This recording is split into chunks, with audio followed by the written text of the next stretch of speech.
বড়বাজারের মদনমোহন বর্মন স্ট্রিটের হোটেলে অগ্নিকাণ্ডে মৃতের সংখ্যা বেড়ে দাঁড়িয়েছে 14। তার মধ্যে 13 জনের মৃত্যু হয়েছে ধোঁয়ায় দম আটকে, আর একজন মারা গেছেন প্রাণ বাঁচাতে হোটেল থেকে নিচে ঝাঁপ দিতে গিয়ে। নিহতের মধ্যে 11 জন পুরুষ, একজন মহিলা এবং 2 জন শিশু। আহতরা ভর্তি রয়েছেন আরজিকর হাসপাতালে। নিহত 11 জনের পরিচয় ইতিমধ্যে পাওয়া গেছে, তবে 3 জনের পরিচয় এখনো মেলেনি।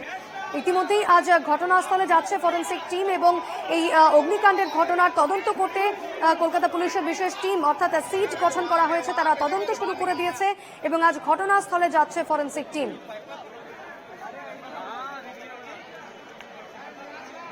মঙ্গলবার সন্ধ্যে 7:30 নাগাদ আগুন লাগে এবং আগুনের হাত থেকে বাঁচতে কয়েকজন হোটেলের ছাদে আশ্রয় নেন। ছাদে আটকে পড়াদের ল্যাডারে করে পাশের বাড়ির ছাদে নামানো হয়। দমকলের মই করে নিচে নামিয়ে আনা হয় আবাসিকদের কয়েকজনকে। ঘটনাস্থলে রাতেই পৌঁছে যান নগরপাল মনোজ বর্মা এবং কলকাতার মেয়র ফিরহাদ হাকিম।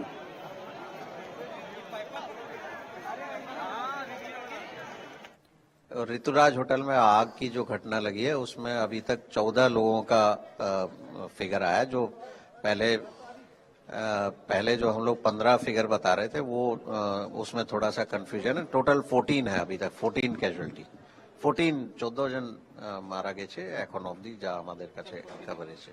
अभी तक 14 लोगों का कैजुअलिटी का हमारे पास में फिगर है।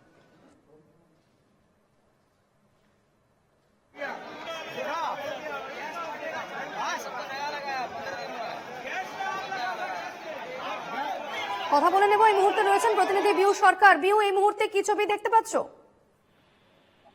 দেখা একদম এই মুহূর্তে দেখা যাচ্ছে যে দমকল আধিকারিকরা তারা তাদের কাজ সম্পূর্ণ করেছেন ঠিকই, কিন্তু এখনো পর্যন্ত ঘটনাস্থলে রয়েছে, কারণ কোনো রকম কোনো পকেট ফায়ার থেকে আবারও আগুন তাদের লেলিহান থেকে আবারও আগুন ধরে যায় কিনা, আবারও আগুনে উৎপন্ন হয় কিনা, সেই সমস্তর জন্য এখনো পর্যন্ত ঘটনাস্থলে দমকলের ইঞ্জিন রয়েছে, দমকল আধিকারিকরা রয়েছেন, ডিজাস্টার ম্যানেজমেন্টের তরফ থেকেও রয়েছে, কিন্তু কাজ সম্পন্ন হয়েছে ইতিমধ্যেই। যেটা জানা যাচ্ছে যে আজকে কিছুক্ষণ পরেই ফরেন্সিক টিম তারা আসছেন এবং এই ঘটনায় মোট 14 জনের মৃত্যু হয়েছে। একজন কানিসে উপরে তিনি প্রাণে বাঁচার জন্য উপর থেকে ঝাঁপ দেন এবং তারপরে তাকে হাসপাতালে নিয়ে গেলে মৃত বলে ঘোষণা হয় এবং তারপর 13 জনের তারা দম বন্ধ, অর্থাৎ গোটা যে হোটেলটাই রয়েছে সেই 6 তলা হোটেলে গোটা হোটেলটাই ধোঁয়ায় পুরো ঢেকে যায় গোটা হোটেলে, এবং হোটেলের প্রত্যেকটি ঘর যেহেতু বন্ধ ছিল এবং ঘরের মধ্যে দিয়ে সেই ধোঁয়াগুলি তারা গ্রাস করে নেয় পুরো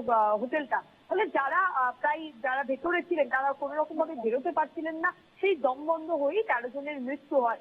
অন্যদিকে প্রশ্ন থেকেই যাচ্ছে যে এই যে ঘটনার পর থেকে হোটেলের মালিক পলাতক, তিনি পলাতক হলেন, কেন তিনি পালিয়ে গেলেন, তার মানে গাফিলতি রয়েছে। কিন্তু এই যে গাফিলতি, বেশ বিউ, তুমি সঙ্গে থাকো, আমি তোমার কাছে আবারও ফিরবো।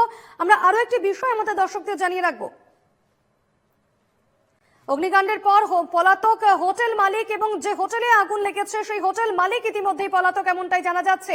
তদন্তে সিট গঠন করেছে পুলিশ, তবে কিভাবে আগুন লাগলো তার তদন্ত শুরু হয়ে গিয়েছে এবং আজ ঘটনাস্থলে ফরেন্সিক টিমের যাবার কথা রয়েছে।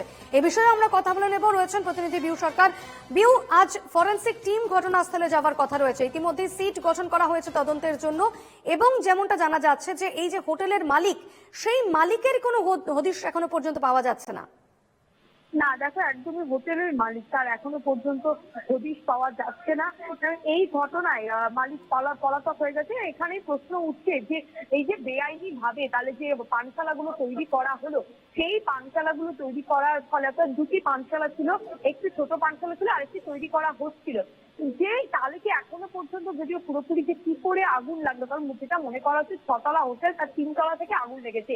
সেই 3 তলা থেকে আগুন লাগায় কিভাবে, প্রথম 3 তলায় আগুন লাগার পর তারপর কোন ফ্লোরে আগুন ছড়ালো এবং সেখান থেকে কিভাবে চলেন, ভেতরে যে ফায়ার এক্সটিংগুইশার ছিল অর্থাৎ অগ্নি নির্বাপক যন্ত্র যেটা ছিল সেই যন্ত্র কাজ করেনি বলে প্রাথমিকভাবে অনুমান করা হচ্ছে, কারণ সেটা রিনিউ করা হয়নি। সেটা কেন করা হলো না, এখানে একটা এত বছরের একেবারে এত বড় একটা অগ্নিকাণ্ডের কি কারণে আগুন লেগেছে সে সমস্ত বিষয় খতিয়ে দেখা হচ্ছে। সিট গঠন করা হয়েছে, ফরেন্সিক টিম সেখানে যাচ্ছে। অবশ্যই এদিকে আমাদের নজর থাকবে, আমরা আপডেট দিয়ে যাব দর্শকদের। আপাতত ধন্যবাদ বিউ।